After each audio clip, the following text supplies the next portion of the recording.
Salut les rétro-innomènes. Bonne année, Bonne meilleurs année. vœux, nouvelle année, nouveau thème sur Memory Card, thème qu'on n'a pas encore abordé au travers de nos vidéos. Je veux parler du cinéma. Le cinéma, et au travers de quelque chose qui pour nous semble être c'est un peu péjoratif, mais au fond pour nous on est bienveillant. Une anomalie dans cette ère du numérique, du streaming et tout. Dire. On est parti à la rencontre des équipes et d'un lieu mythique pour nous, un vidéoclub. Vous vous rendez compte, un vidéoclub? Comment ça existe encore un vidéoclub? Ouais. Eh oui, les vidéoclubs existent encore, ils sont rares maintenant. Ils sont rares maintenant, oui. Et on a été à Paris visiter celui qu'on connaît sous un format maintenant célèbre sur YouTube pour ses invités prestigieux qui sont passés dans ces allées. JM Vidéo à Paris. On va le découvrir, le JM Vidéo, du coup, au travers de ces équipes qui nous ont gentiment autorisé à filmer le lieu et voilà, à découvrir au travers de cette vidéo. Alors nous, ce qu'on voulait savoir, c'était quel était ce lieu, comment il peut encore exister en 2023, qui travaille là-dedans, quels sont ces passionnés qui tiennent encore cette boutique, comprendre un peu ce lieu hors du temps qui existe toujours à Paris. Dedans, on va les nommer tout de suite. On va rencontrer un certain Mathis, que vous avez déjà vu sur la chaîne lors de Retour au public, hein, c'est ça. Mathis, alias le bec dans l'eau, hein, qui a travaillé là-bas, hein, qui n'y travaillait plus au moment où on a tourné la vidéo, et Daniel, qui lui travaille encore, et qui est un passionné de cinéma. Ça va se voir, de toute façon, on fait une présentation, mais vous allez tout de suite comprendre qui sont ces gens.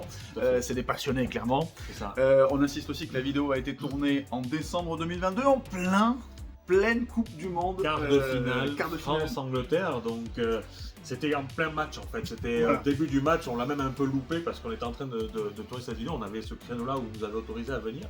Donc ouais, vraiment. Et donc voilà, ça sera l'opportunité de parler un peu foot, vous allez voir tout ça. Tout à fait. Et d'ailleurs, ça a plus ou moins un lien avec République, notre première vidéo sur le site, puisque c'est pas très loin finalement. C'est pas très loin. On est dans le quartier de République, ça. tout ça est très voisin. Exactement. Et c'est pour ça qu'on adore ce quartier, puisqu'il y a vraiment encore on en parlait, des boutiques, des établissements comme ça, un peu hors du temps, quoi. Tout à fait. C'est ça. Sans plus attendre, on y va.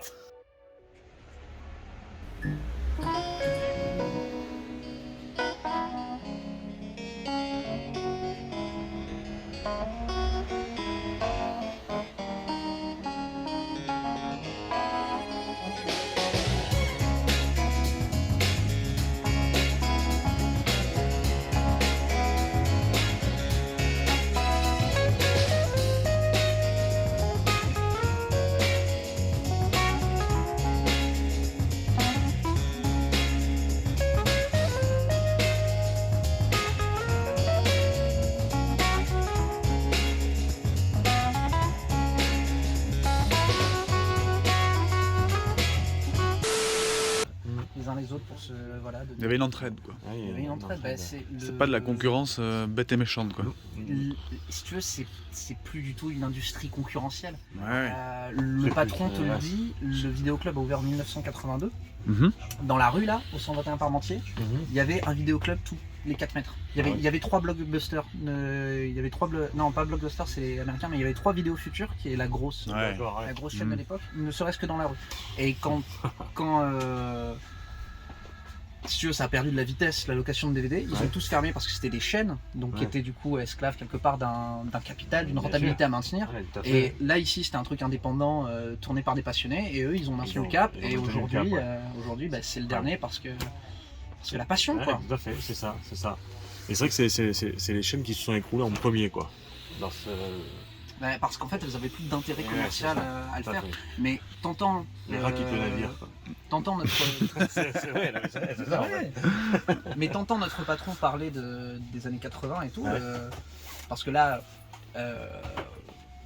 le vidéoclub se maintient, si tu veux, c'est-à-dire que grâce à la fidélité des clients qui sont extraordinaires, et grâce notamment à Combini, à la communication qu'il y a dessus, ça tient. Ça tient, tout à fait. Et on n'est pas dans le négatif, et même le vidéoclub marche, quoi. Ouais, bien sûr. Mais le patron, quand il parle des années 80, c'était les rois du pétrole. Bien sûr. C'était vraiment, il faisait des teufs au sous-sol et tout, il y avait du champagne partout parce que ça coulait, quoi, tu vois, à flot. C'est ça. Ouais, bien sûr. Ah, oui. Et voilà, il en parle comme d'un fantasme. Hein, on a envie d'imaginer ça, on a envie d'imaginer des choses dans ces années-là.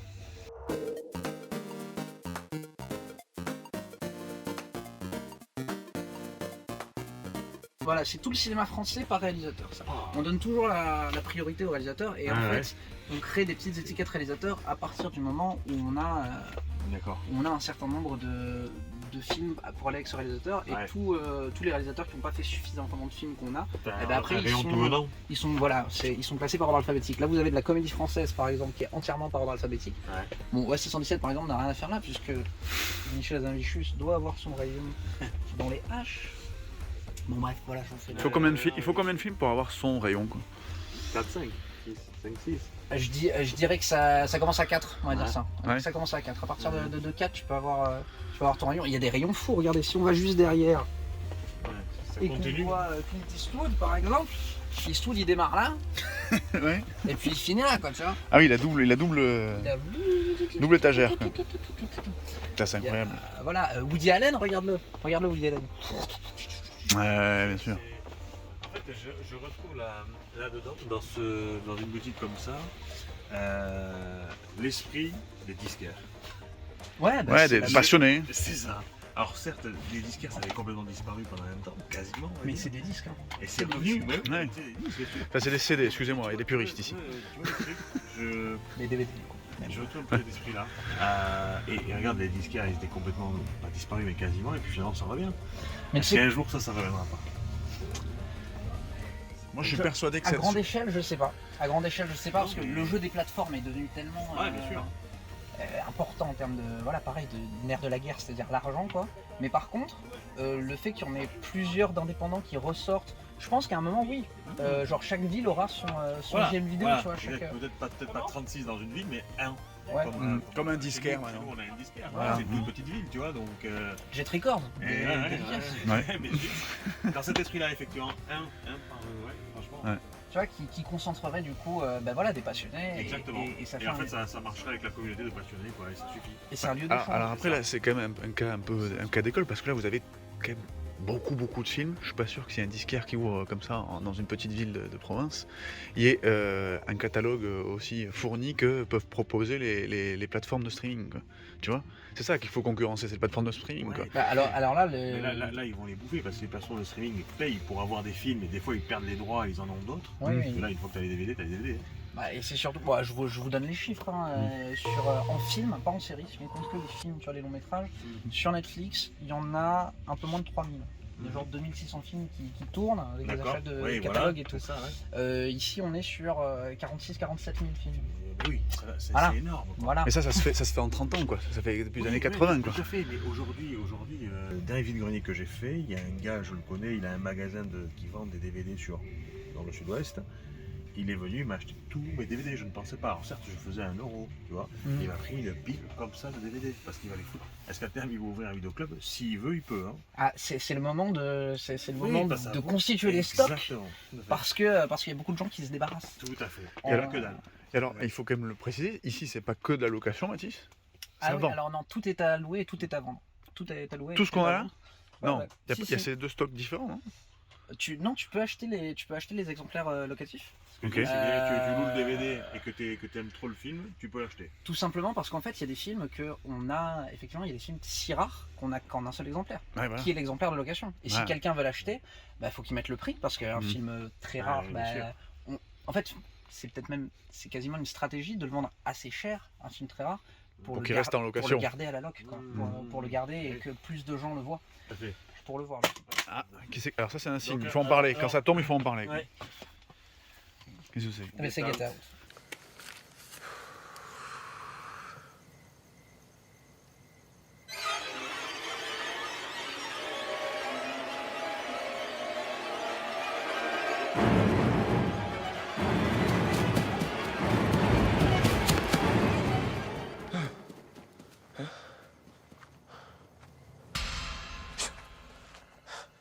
T'as fait exprès de le faire tomber. Ah non, on adore Get Out. Très bon film. Get Out, t'as pas aimé toi, Mathis? Si. Tu sais quoi, en plus je me le suis refait il y a une semaine ou 2. Il n'a pas une BO de fou lui? Oui, il y avait des bonnes musiques. Je sais qu'il y avait très bonne musique. Ouais, et puis Je sais aussi. pas où c'est qu'il était. Si, je suis là. Il est juste- Il était en avant. Ah, d'accord. Ok. ce qu'on appelle en frontal. Et le deuxième qu'il a fait, le réalisateur, il a moins marché, je crois. C'était pas un Le truc deuxième de... c'était Us, c'était Us, ouais. vachement moins bien. Ouais. Et le troisième c'est Nope qui était au cinéma il y a 2-3 mois et que j'ai pas aimé du tout Ouais. non plus. Donc en fait le concept de l'horreur petit budget à la Jordan Peele, moi je trouve que ça a tendance peut-être à déjà tourner en rond quoi, malheureusement. Alors que c'est un type dans lequel j'avais vraiment une immense confiance parce que quand je l'ai vu au cinéma j'avais déjà beaucoup aimé et là je l'ai revu la semaine dernière. Il y a une écriture qui est implacable. C'est le moindre dialogue dès l'ouverture et tout, elle trouve du sens le long du film. C'était vachement bien. Donc fini les vidéoclubs rangés par catégorie. On peut trouver de l'horreur au milieu de... Alors La ça c'est science-fiction, tout de- horreur. Ça c'est tout horreur. Ah tu non, vois. ils sont d'accord, ok. C'est tout horreur et il y a du petit réalisateurs qui sont des réalisateurs spécialisés en horreur et ce sont leurs films d'horreur. D'accord, ok. Tu vois, Alexandre Aja c'est que de l'horreur, Dario Argento c'est que du giallo, Ouais. Clive Barker c'est que de l'horreur. D'accord. Donc on est quand même classé par genre, Ok. Mhm. à l'exception du cinéma français qu'on met par réalisateur, tout genre confondu. Mais regarde ici par exemple c'est que c'est que thriller action, là c'est que horreur, là t'as le fantastique, t'as même regarde les super-héros, t'as un truc entier que de super-héros. Ah ouais. Exact, super-héros, super. T'as même, regarde en haut, Nicolas Cage. Et ça c'est que des films de Nicolas Cage. Ils sont en haut parce que c'est difficile, vraiment, c'est fait exprès pour pas que... Non, c'est parce qu'il fait trop de films. Nicolas Cage fait trop de films, il faut bien le mettre quelque part quoi. Et il y a un genre qui prédomine? Non. Non. C'est vraiment alors- c'est général, quoi. Et c'est là qu'on va sortir la fameuse phrase de Tarantino dont je te parlais tout à l'heure. Oui, on l'aime bien. Il y a deux sortes de cinéphiles. Ceux qui aiment les films et ceux qui aiment les films qu'ils aiment. Et du coup, non, il n'y a pas de genre prédominant parce que ce public de passionnés, n'est-ce pas, il aime bien tous les films, quoi. J'ai l'impression. En tout cas, c'est ce que les vendeurs essaient de transmettre. Ouais.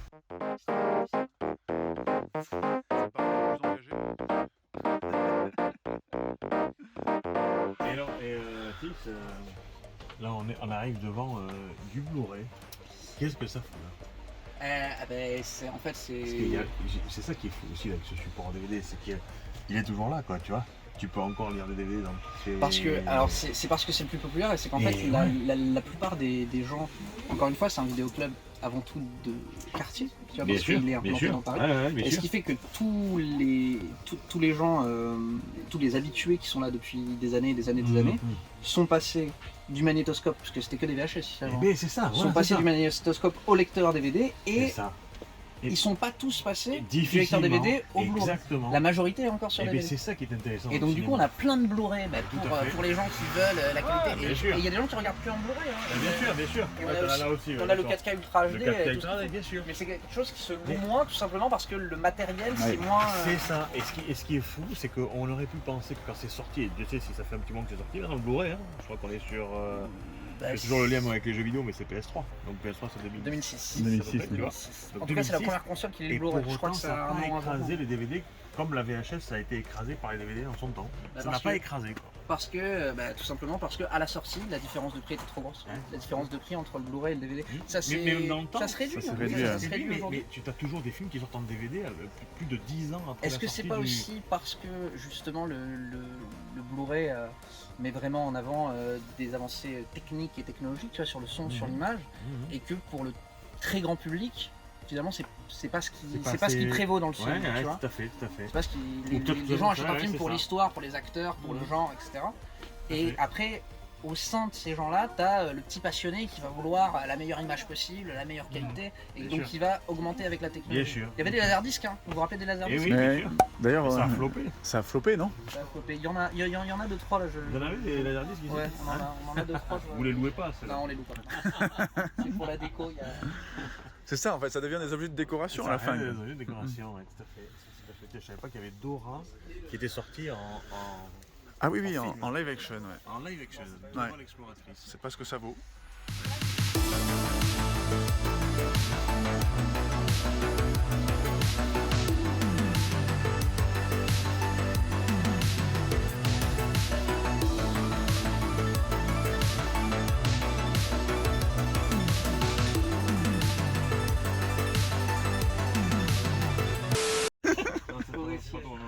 C'est quoi? un peu. A priori, il y a quand même des documentaires qui sont érotiques. Alors il y a un vrai rayon film. Ah, mais je crois que j'ai été. C'était pour toi. Non, parce pas que du tout. Là, on est en documentaire. Pendant longtemps, ça a été notre star, lui, je sais pas si tu connais, Ron Jeremy. Ah, Ron Jeremy. Ah, mais ça, c'est très années 80 pour Morricone d'ailleurs. Le roi du coach casting, moi, je connais. D'ailleurs, vous avez donc sa biographie. J'ai pratiqué. Mais je l'ai pas vu, tu vois, mais je suis sûr que c'est génial. C'est fou. Je suis sûr que c'est incroyable. Ça, c'est. Bah, si Nassim nous regarde, ça, c'est une ânerie qu'on pourrait regarder. Je vous renvoie à la chaîne de Nassim, aux bonnes âneries. Ah ouais?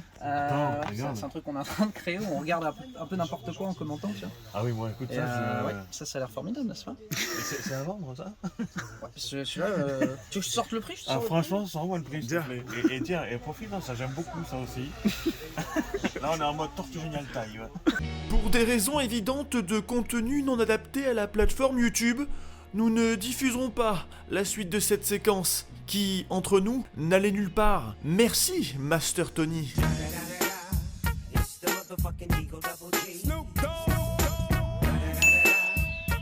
Introuvable en France. Comment? Introuvable en France. Ouais, c'est-à-dire que Pornstar Ron Jeremy, là j'ai regardé, en France il existe que sur site d'enchères, type eBay, etc. Quoi, dans cette zone-là. Ah. Donc voilà. Donc du coup, pour l'acheter, vous avancez des prix intimidants? Voilà, là je te mets 2000 balles et tu refuses.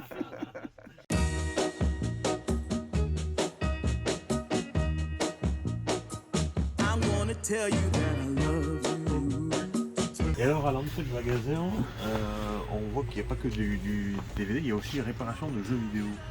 Tout à fait. En gros, la machine. Ça après on va aller dans le comptoir, oui, on a la machine qui répare Blu-ray, DVD. D'accord. Donc ce qui fait qu'on a énormément de... Je dis on comme si je travaillais toujours là, hein, mais c'est vraiment JM Vidéo, j'ai plus rien à voir avec ça. Bien sûr. Disclaimer. Mais ils nous laissent tourner et c'est génial de leur part.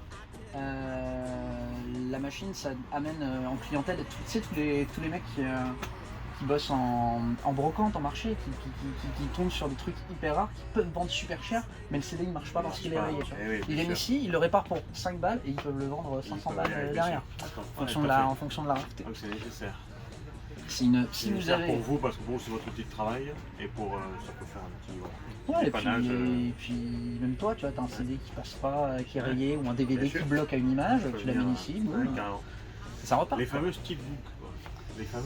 Ouais, ils sont un peu rangés en vrac, mais ils sont là, ouais. Il y en a des... Il y en a qui cherchent ça. Il y en a des très beaux. Je me rappelle dans... C'est quoi? Les steelbooks, c'est les boîtes métal. Les boîtes oui, métal d'accord. pour les DVD et les Blu-ray. Il y a des collectionneurs sur ça qui aiment ça. Je pense que celui-là il va être pas mal, le Ready Player One. Yeah, I really hope you love me too. Oh, there's something deep inside, yeah, that really makes me wanna speak my mind, yeah.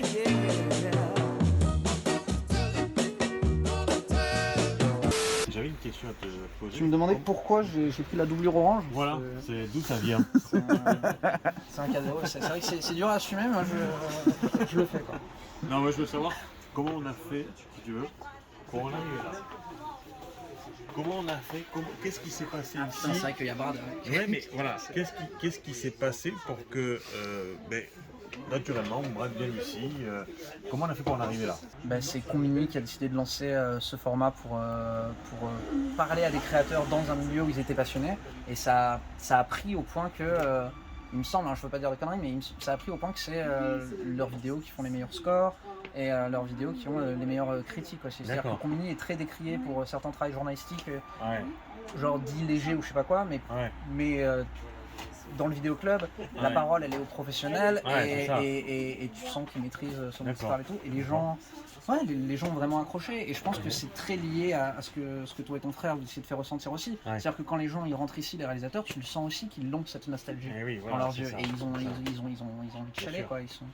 Alors maintenant, que ce soit arrivé jusqu'à Brad Pitt, c'est une surprise pour tout le monde. Est-ce que tu penses que c'est une volonté, il en a entendu parler, ou est-ce que ça fait partie de la promo d'un film, c'est un passage obligatoire?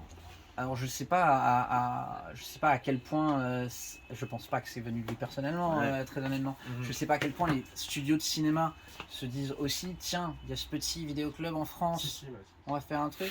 Alors Daniel me dit que maintenant c'est devenu, depuis Brad en fait. C'est un passage obligé. Non, même avant.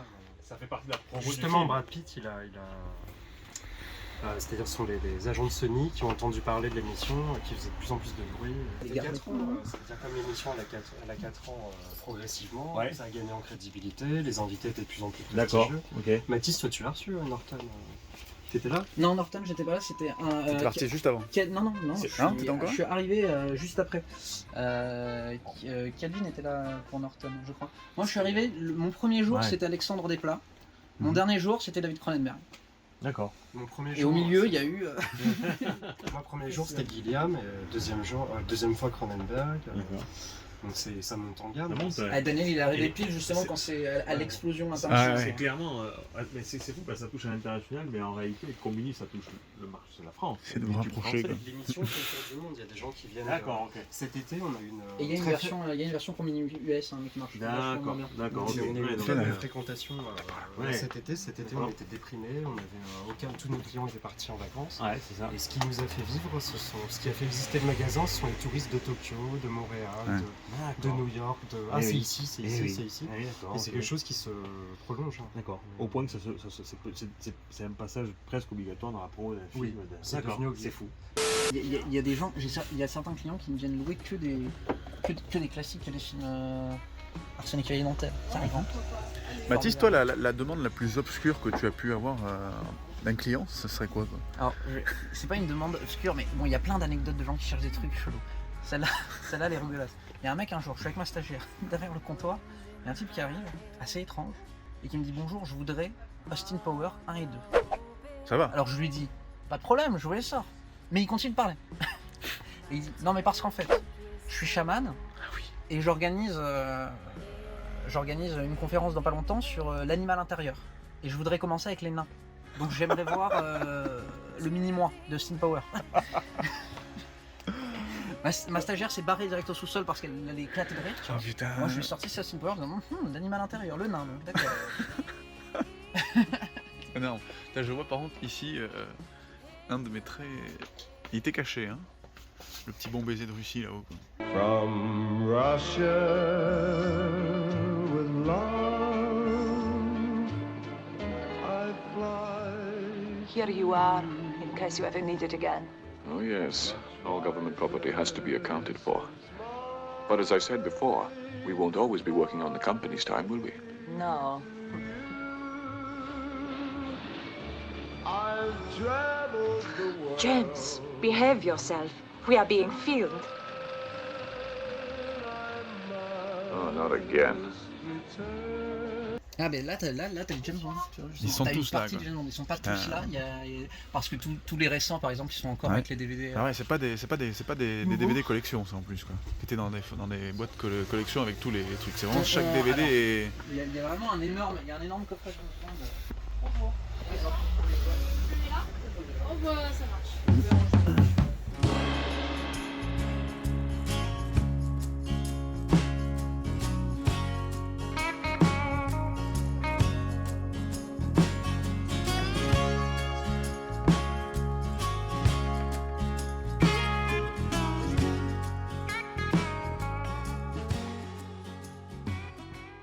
Mathis, à l'heure où on se parle, les Bleus sont en train de disputer un match ô combien difficile. Hein. Ça pourrait nous permettre de parler des films de foot. Un film de foot, c'est ce que j'allais te dire. Un bon film de foot. Shaolin Soccer.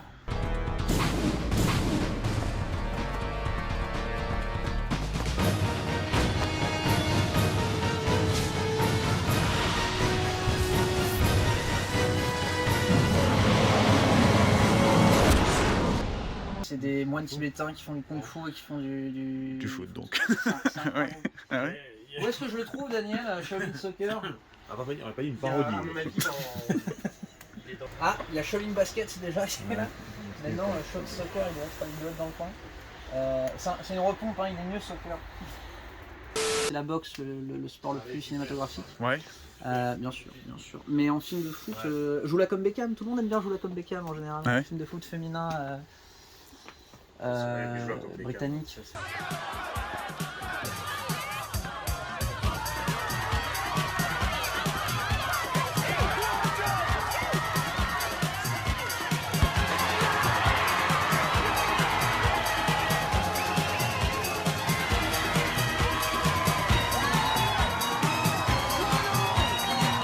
enfin, les gens en ont un gros souvenir en général.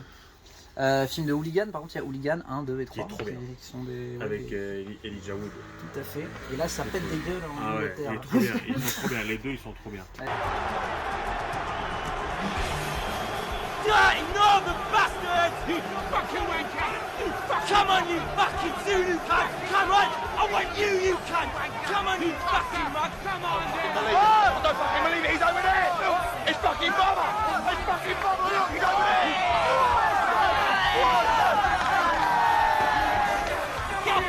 Get fucking in! Et justement, tu vois, si l'Angleterre gagne ce soir, il va y avoir une marée de Elijah Wood qui va venir détruire, Paris. Il y avait un film français avec les frères Cantona, mais je sais plus comment il s'appelle. Ouais, il y a un super film anglais de Ken Loach avec Cantona qui joue son propre rôle. En fait, Oui. c'est un. Et le film s'appelle. C'est Looking for Eric. Voilà, Looking for Eric, tout à fait. A gift. Like an offering to the great god of football. What if it had missed?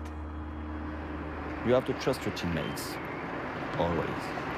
If not, we are lost. Et c'est excellent, c'est une équipe de foot d'ouvriers en Angleterre qui se font virer, ils perdent leur boulot et du coup pour essayer de retrouver la patate, ils font du foot et l'ami imaginaire du héros, c'est Eric Cantona parce qu'il est fan. Et du coup il se matérialise dans son salon, il fait "Oh, what are you doing with no job? Come on, go play du football." C'est excellent. Ouais, c'est ça, c'est vrai.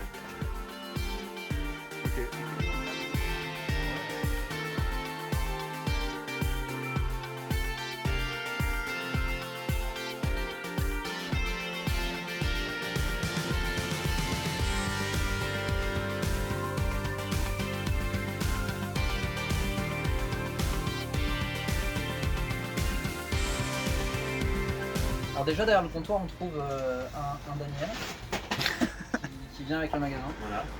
Et il y a des VHS. Ah, il y en a encore. Des VHS là, ouais, Disney. Ça c'est quoi? C'est des reprises? C'est comment? C'est un don. C'est un don. Il y a quelqu'un qui vient de déposer tout ça en don quoi. Il n'y a pas de location de cassette encore. Vous faites? On fait de la vente de VHS, on va vendre. C'est ça. Merci. Et il y a du vinyle aussi. Hein. Ouais, classique. Classique, c'est que du classique. Beaucoup. Donc le principe, comme je disais tout à l'heure, c'est que toutes les boîtes qui sont derrière vous en fait sont vides. Et une fois qu'on les amène à la location, c'est ce que nous on donne aux clients, ce que je donnais aux clients et que Daniel donne maintenant, ce sont le film dans une petite boîte en plastique comme ça. Ce qui fait qu'on peut nous reprendre la boîte et la remettre en rayon. Et que si on a un deuxième exemplaire du film, on peut la relouer. Voilà, il y a vraiment. C'est cool. Le petit trait bleu veut dire qu'on a plusieurs exemplaires. D'accord. Sur la boîte. Dans les tiroirs, Ah ouais. Tout, bah regarde, et on perd au faire.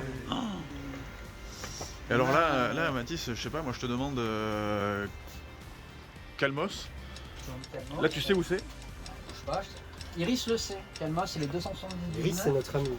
C'est notre intelligence artificielle qui fonctionne sur Le MS2. 279 qui est par là. Ah oui. Ça continue. Ça revient tout de suite. Après, il faut tirer un peu parce que les trucs sont serrés comme des sardines dans les boîtes. Mais on l'a quoi. Ouais, en combien de temps? Ouais, je sais pas, j'ai mis 10 secondes. Ouais, c'est pas oublié donc. L'équivalent du gameplay dans le cinéma, on pourrait dire que c'est la mise en scène. Et Alien Covenant n'essaye pas de faire de la nouvelle mise en scène. Non, c'est ça. Garde les codes quoi. Alors que dans le jeu vidéo, si tu. En général, quand tu refais des licences machin et tout, tu sais que ton cran d'évolution, c'est ce qu'apporte la technologie et donc le gameplay. Et le problème, mais en mise en scène, la mise en scène elle a ses limites, et là ils essayent de refaire des trucs. Je suis d'accord avec toi, là où je suis pas d'accord, c'est que là où il y a une analogie à faire avec les vidéos, c'est qu'effectivement, il y a de moins en moins de nouvelles licences. Et on se tape un God of War 6, un God of War 7. Sur les Vikings en plus, alors qu'on a bouffé Assassin's Creed Valhalla l'année d'avant, bordel.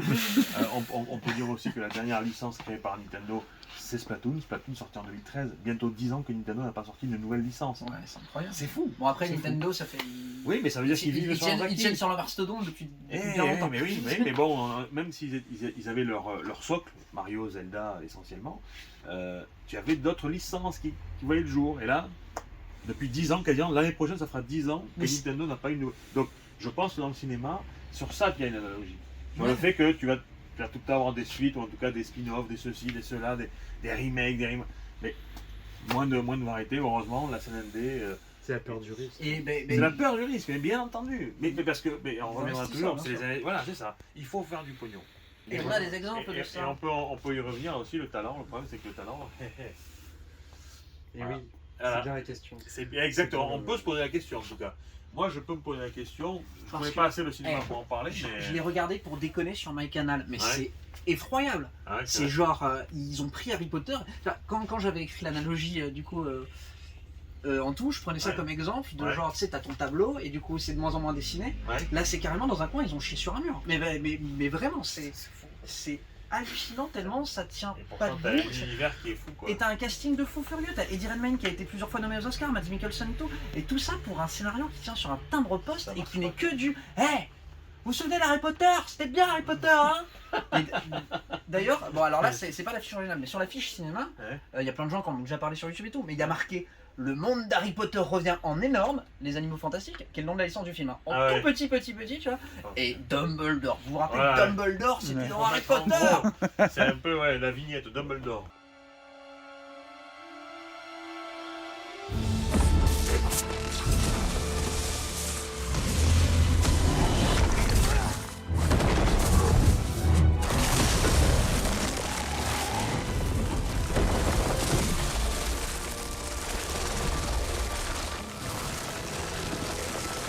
Et derrière le film, il est ridicule. On a un truc, genre, bon, je sais pas s'il y a des gens qui l'ont vu, en gros, il décide qui va être le nouveau ministre de la magie, je sais pas quoi, et pour décider qui c'est, on leur fout une espèce de chèvre magique à la con devant, et elle s'incline devant. Enfin, c'est le pire système d'élection du monde. Elle s'incline devant celui qui va être le futur ministre de la magie, Ah, mais c'est un message, ça. Non, c'est n'importe quoi. Les moutons s'inclinent. Et c'est pourrave. C'est incroyable. Pour revenir sur les jeux vidéo, j'ai vraiment l'âge d'avoir une nostalgie, même si aujourd'hui je revois les films Harry Potter en voyant leurs faiblesses et leurs évolutions, etc. J'ai vraiment l'âge d'avoir pris ça comme toi t'as pris probablement, je me rappelle plus de ton âge, mais 37 ans, qu'est-ce qu'il a pris dans la gueule, c'est quoi l'équivalent 37 ans, quand t'étais tout petit t'avais Terminator 2. Ouais, Terminator 2. Moi j'avais 11 ans, je l'ai aussi. Ah mais par contre, qui a 99, t'as pris Matrix en pleine tronche. Oui, Matrix, ça fait. Matrix, j'étais déjà un adulte. Ouais, c'est ça, moi j'étais ado. Et donc j'avais cet âge-là, mais tu les re-regardes aujourd'hui, les films tiennent quand même la route, ouais, et racontent une vraie histoire, et il y a des vrais enjeux, et des vrais personnages et tout. Il n'y a pas un seul vrai personnage dans Les Secrets de Dumbledore. Non, mais j'ai bien compris que ça c'était fou. C'est incroyable, j'arrive pas à comprendre, et ils vont le refaire, c'est-à-dire que... Ils vont faire une suite. Mais ouais, voilà, ça, tout le monde dit que c'est de la merde sur internet, mais le film il a fait quasi 1 milliard en box-office. Et voilà. Parce qu'on est aussi dans cette thématique-là où c'est un peu ce qu'on fait aujourd'hui. On est sur internet et les gens adorent parler de trucs. Quand c'est négatif, on regarde plus, on aime bien chier sur les trucs. Donc du coup, ça crée un brassage et un délire autour de mauvaises licences. Et finalement, que les gens aiment ou pas, tant qu'ils en parlent et qu'ils achètent, les studios, ils s'en tapent un peu, quoi. Si tu veux, l'objectif dans les années 90-80, j'avais l'impression, chez les Spielberg, des mecs comme ça, Jurassic Park et tout, l'objectif c'était de faire avancer le cinéma et de créer des trucs qu'on n'avait jamais vus. Il n'y a plus du tout ça. Et le mec qui écrit Les Secrets de Dumbledore, il se dit pas ça va marquer l'histoire du cinéma, on en parle dans 10 ans. Il se dit on l'aura oublié le week-end d'après. Et pourtant, lui il a coûté aussi cher que Jurassic Park. Mais il a rapporté. Et il a rapporté, non mais sans doute moins. Et puis même en patrimoine de l'humanité, il a rapporté 0. Ah non mais c'est sûr. Mais ça je crois pas que... Ce que je me dis c'est que moi dans 20 ans, quand je voudrais parler dans 20 ou dans 30 ans, quand je voudrais parler des grands films de mon époque, j'aurais quoi. Tu vois, j'aurais des suites et des remakes et des délires. C'est sûr, je suis d'accord, ça peut être... Tu vois, un mec qui a vécu la sortie du Jurassic Park en 93, il est trop content d'en parler. J'en ai rien à foutre de parler de la sortie du Jurassic Park 3 à mon époque. Et parce que t'as besoin de nouvelles licences, de nouveaux blockbusters, mais tout de l'époque. Mais tout le pognon est dans des blockbusters qui essayent d'éveiller l'âme nostalgique de gens qui sont plus âgés, tu vois. Et je suis sûr que c'est pas une question d'auteur et d'idées. Je suis sûr qu'il y a plein de gens avec des immenses idées de nouveaux blockbusters qui arrivent, qui le posent sur la table des producteurs, et les producteurs font pas mal. Mais à quel univers on le relie, tu vois, à quel univers déjà connu on le relie. Il y a des trucs que je trouve très très forts, et je me bats pour défendre ça, c'est la vision de Zack Snyder de DC Comics. C'est Man of Steel, Batman Superman, version longue, et cette Justice League de 4 heures, qu'on aime ou qu'on n'aime pas, c'est hyper ambitieux, c'est original, c'est qu'il y a quelque chose de nouveau, de truc. Et parce qu'il traite son matériel de base comme ce qu'il est, c'est-à-dire de la mythologie. Oui, et pas, aussi pas du marketing. Parce qu'il est amoureux, lui, des personnages. Donc il y a une âme dans tout, quoi, dans chaque image, et que c'est ambitieux. Mais ça, voilà. Et c'est il y a une idée de mise en scène par minute. Oui, mais c'est les studios qui ont détruit ça. C'est-à-dire il y a un public qui est énorme, il y a une base de fans qui est incroyable, qui veut les suites, etc. Mais c'est parce que ça a rapporté seulement 200 millions de $, au lieu de 400, on tue le truc dans l'œuf. C'est ça. Et on fait la suite. C'est terrible, quoi. Et la suite, on fait Shazam. Voilà, c'est ça. Wonder Woman. Mais c'est le même univers que la Snyder Cut de Justice League. C'est-à-dire que les mecs ils sont en tâton total, ils s'en foutent, ils ont pas envie de cohérence, ils ont envie. En fait, je pense qu'ils se lèvent, ils lisent ce qu'on dit sur Twitter et ils font leur truc en fonction. Mais tu vois, on parlait de jeux vidéo tout à l'heure. Oui, vous dites nouveau là. Non, mais vous êtes en train de dire que le jeu vidéo, cette industrie, elle va s'en sortir parce que il y a la scène indépendante qui relève le tout, quoi. Ouais. Dans le cinéma, ils ont même pas la chance de le faire parce que mais non, mais regarde par exemple sur le Play Store de la Play 3 par exemple, la Play 4 pardon. Les jeux indépendants, ils sont sur la même page qu'un blockbuster, une grosse production, tu vois. Après, regarde derrière toi, regarde derrière toi, t'as des blockbusters sur la même. Ici, mais dans un cinéma, là où on consomme normalement, au premier rang le cinéma. Tu es là sur les plateformes de streaming. Netflix, tu vas voir le cinéma indépendant. Ils ont payé le petit studio espagnol qui pond un film, tu vois, à côté du blockbuster de Netflix, tu vois. Tu le vois en plus, tu vois. Mais au cinéma, t'as ARC d'un côté et c'est. Et de l'autre côté, tout à fait, c'est sûr, ça c'est sûr. Mais voilà, ça peut se rapprocher. Bon, moi je vais voir. Attention. Monnaie courante, je dis. Ça, oui, c'est clair. Est-ce qu'on peut considérer que ça, par rapport à ce qu'il dit Mathis, est-ce que ça, c'est. Tu pourrais en parler en bien. Est-ce que ça c'est un blockbuster pour toi? Est-ce que tu vois, tu disais tu cherchais un film de ta génération que tu pourrais en parler dans 10 ans? Bon, t'aimes Spielberg. Déjà c'est Spielberg. En fait, je sais que c'est hyper facile de dire. Parce que ça sont les années 90. Je pense qu'on est tous comme des balles. Voilà, mais ça sont les années 90, époque Jurassic Park. Je pense qu'on en fait un film culte. Aujourd'hui, moi j'ai adoré, personnellement j'ai adoré. Daniel, un avis sur Ready Player One? Il m'a fallu 3 visions pour avoir une vraie affection pour ce film. Pourquoi 3 visions? Parce que la première fois, j'attends toujours de Spielberg quelque chose de très Parce que voilà, quand on dit comme des espèces de cinéphiles de bas étage, genre ouais déjà c'est Spielberg, on a l'impression qu'on dit oui parce que c'est un nom et tout. Mais non, en fait quand on dit c'est Spielberg, c'est que Spielberg il sait mettre en scène et à chaque film il invente des choses. Et il invente plein de trucs là-dedans. Et en plus j'ai l'impression que le côté nostalgie qu'on t'envoie à mort de référence et tout, c'est un des messages du film. J'ai l'impression mais ça c'est sûr. C'est extrêmement critique de ça. C'est pour ça que je l'enlève parce que clairement tous les messages nostalgiques. Toi, je sais pas, est-ce que tu as un passé de joueur de jeux vidéo ou pas?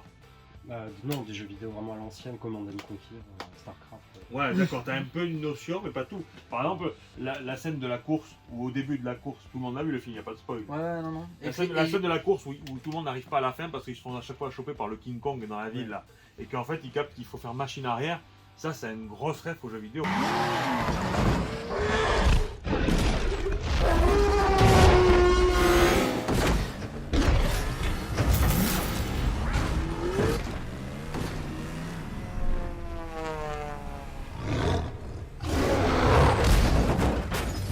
Il y a le côté Easter egg et tout, enfin c'est bourré de références et encore pas tant que ça aux jeux vidéo. Il y en a quelques-unes parce que c'est ça aussi. Non, il y a des trucs savoureux, tu vois un Robocop qui marche, tu vois un Freddy Krueger, un Chucky, ok. Mais c'est pas tant que ça, je m'attendais à pire. Mais même en mise en scène, enfin moi quand j'ai vu cette course de bagnole qui est entièrement numérique et entièrement en CGI, donc normalement dans n'importe quel autre film j'aurais dit qu'est-ce que c'est que ça? C'est ça. C'est une des meilleures courses de bagnole de On est d'accord. Merci parce que j'ai l'impression que la critique n'a pas été très bonne sur ce film. Parce qu'il faut, je pense. Déjà il a sorti la même année que The Post qui était vachement bien. Il faut le digérer ce film. Non mais il y a des Spielberg qu'il faut. Moi, à mon sens, il y a des Spielberg qu'il faut digérer.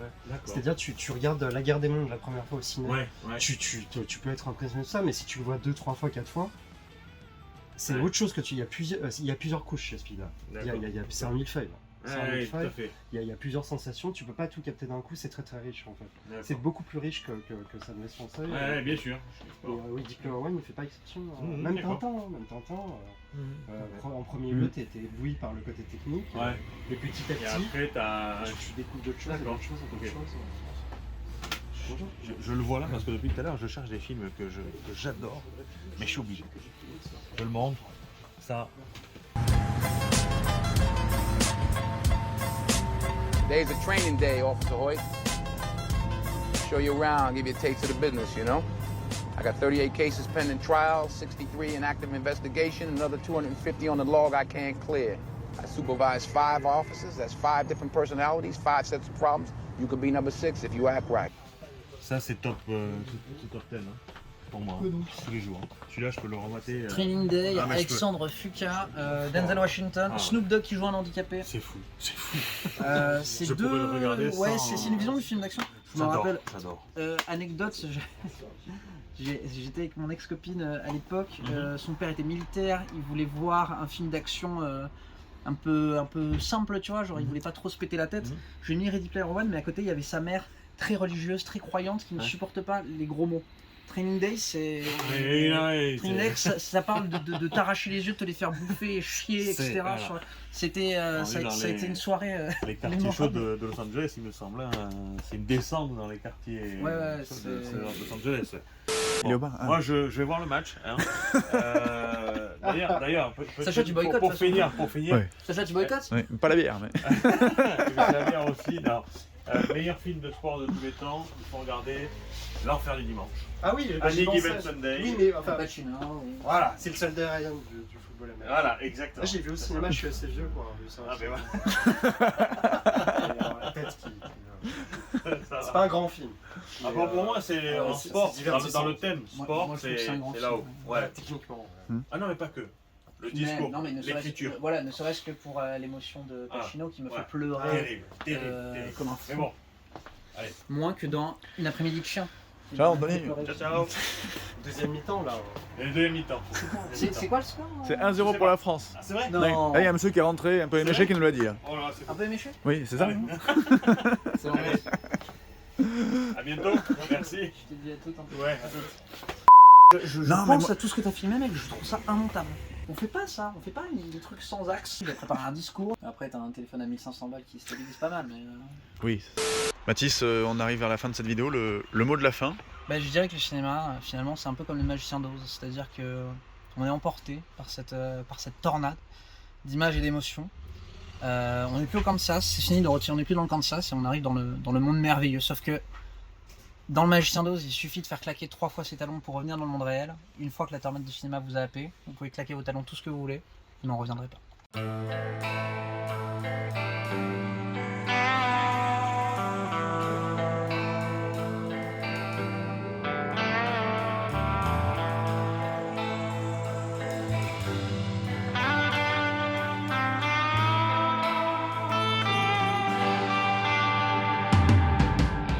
Bon ben voilà, c'est déjà la fin. Déjà Ouais. la fin de ce moment au JM vidéo. T'en as C'était- pensé quoi toi, Sarah Poire? Ah bah, j'ai adoré, c'est clairement c'est des souvenirs comme ça qui reviennent, hein, se baser dans ces allées c'est des murs de DVD, c'est des murs de... Alors avant c'était des VHS, mais là c'était des murs de DVD, et il y a un souvenir tout particulier.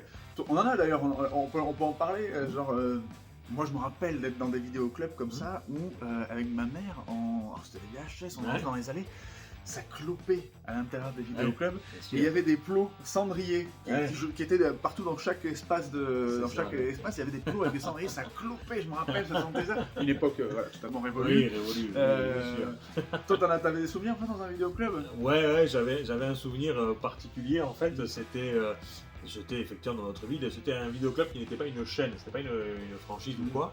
Et la petite particularité, au-delà de la tapisserie vieillotte, où je pense, tout était un peu vieux, j'ai l'impression dans mon souvenir, tout était marron en fait. Ah ouais, c'était ok. marron beige, quoi, Ok. tu vois. C'était un vidéoclub qui te permettait de louer des jeux vidéo au sens propre du terme, c'est-à-dire ils avaient un petit rayon vidéoludique en plus, où tu pouvais louer ton jeu Super Nintendo à l'époque, je me rappelle. Ah ouais. Voilà, le week-end. Je sais qu'on l'avait fait une fois. Voilà, Ah ok. une fois pour l'anecdote, c'était Mortal Kombat. Ah ouais. J'avais pu J'avais loué Mortal Kombat. T'avais quel âge? J'avais moins de 10 ans, c'est sûr. Tout va bien. Oui. J'avais une dizaine d'années. C'est une dizaine d'années. C'était vraiment un plaisir de les rencontrer, de rencontrer des passionnés en fait. Tu vois, les passionnés sont passionnants, ça c'est un truc.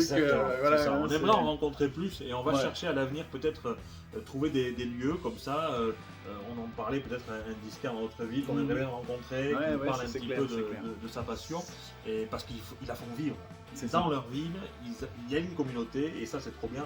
Parce qu'aujourd'hui, c'est clair qu'en 2023, tenir un magasin, un vidéoclub ou un disquaire même, hein, c'est de la passion pure et dure. Ah ouais, c'est clair. Tu fais pas ça pour l'argent, c'est vraiment avant tout pour la passion. Quoi, c'est ça. Et ça nous représente bien, nous, Ricard. Ouais, c'est ça. Bah oui, c'est la passion d'abord, quoi. C'est ça. On espère que cette vidéo vous a plu. N'hésitez pas à laisser un petit commentaire. Si vous avez vous aussi un souvenir dans un vidéoclub, le petit pouce bleu, la cloche, tout un coin, vous connaissez. Exactement.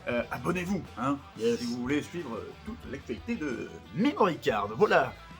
Bonne soirée. Bonjour, comme on dit. C'est toujours pas au point, c'est un truc, c'est une malédiction, hein. Chat. Ciao. Ouais, attends, il est où le bouton là?